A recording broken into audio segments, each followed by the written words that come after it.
जय सद्गुरु सर्वांना माझा नमस्कार। गणपती बाप्पाचे आगमन लवकरच होणार आहे। गणपती बाप्पांना अतिशय प्रिय असा नैवेद्य म्हणजे पंचखाद्य। गणपती बाप्पांच्या नैवेद्यात पंचखाद्याला फार महत्त्व आहे। पारंपरिक पद्धतीने ख अक्षराने सुरू होणारे 5 पदार्थ एकत्र करून हा नैवेद्य केला जातो व गणपती बाप्पांना दाखवला जातो। आता आपण हे 5 पदार्थ कोणते कोणते ते पाहूया। हे मी 1 वाटी खोबरं किसून घेतलेलं आहे। ही खडी साखर आहे।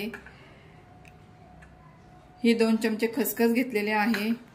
हे अर्धी वाटी खजूर घेतलेला आहे आणि ही अर्धी वाटी खारीक पावडर घेतलेली आहे। चला तर आपण आता रेसिपीला सुरुवात करूया। एकदम सोपी रेसिपी आहे।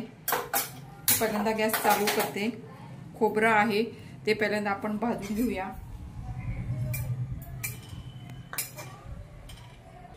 आपण थोडंसं हलका ज्यात खोबरं भाजून घेऊया। जास्त काही भाजायचं नाही, फक्त थोडंसं भाजायचं आहे खोबरं। आपलं खोबरं आता भाजून झालेलं आहे, ते आपण एका ताटामध्ये काढून घेऊया।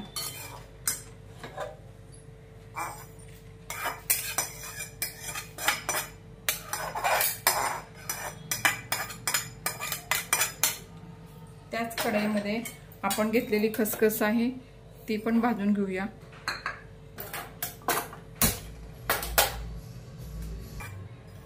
आपण खसखस पण चांगली भाजून घेऊया। आपली खसखस भाजून झालेली आहे ती आपण काढून घेऊया आणि गार झाल्यावर वाटून घेऊया।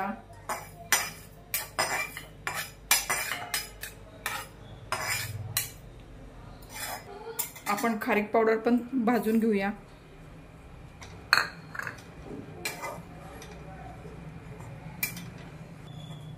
आपण ते आता काढून घेऊया। मी हे खजूर स्वच्छ बिया काढून स्वच्छ धुवून तुपामध्ये मी त्याला आता परतून घेतलेले आहेत। खोबरं आपलं आता गार झालेलं आहे आणि छान भाजलेलं आहे, कुरकुरीत झालेले आहे, बारीक होते हाताने।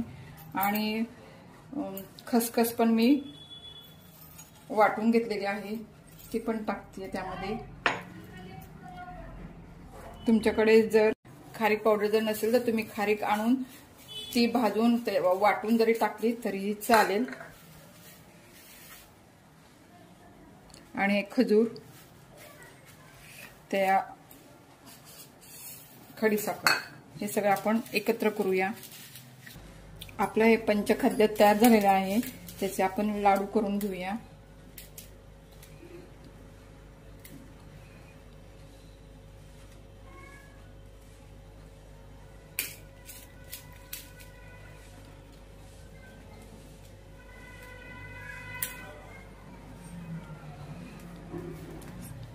एकदम सोपी रेसिपी आहे। अशा प्रकारे आपण सर्व लाडू करून घेऊया। आपला पंचखाद्याचा नैवेद्य हा तयार झालेला आहे, त्याचे मी आता लाडू बांधलेले आहेत।